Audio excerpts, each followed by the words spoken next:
ओगी सो रहा था, तभी उसे एक कॉल आई। कॉल पर जैक था। ओए मुन्ना, तू जल्दी से मेरे घर आ जा, एक जरूरी काम है। ये कहते ही जैक ने कॉल काट दी।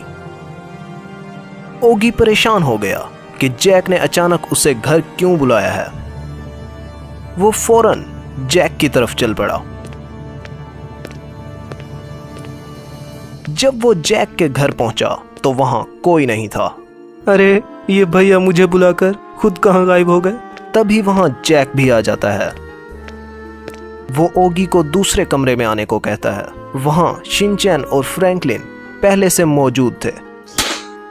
उन सब ने मिलकर ओगी को सरप्राइज बर्थडे पार्टी दी।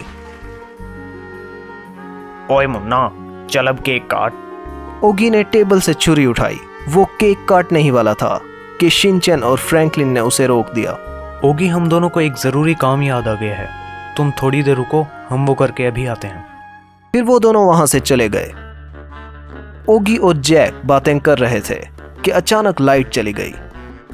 10 मिनट बाद जब लाइट आई तो ओगी का मर्डर हो चुका था और कमरे में कोई नहीं था। जब जैक वहां आया तो वो ये देखकर चौंक गया। उसने फौरन पुलिस को इन्फॉर्म किया।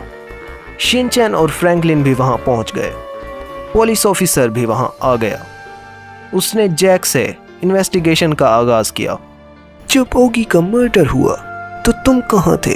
ओए, मैं तो टॉर्च लेने गया था क्योंकि लाइट चली गई थी।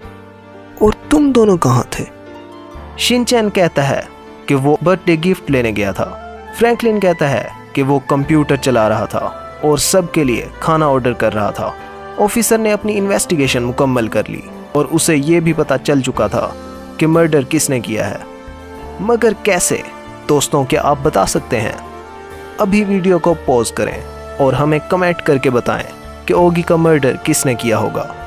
ऑफिसर फ्रैंकलिन को अरेस्ट कर लेता है क्योंकि उसने कहा था कि वो कंप्यूटर चला रहा था, लेकिन उस वक्त लाइट तो थी ही नहीं।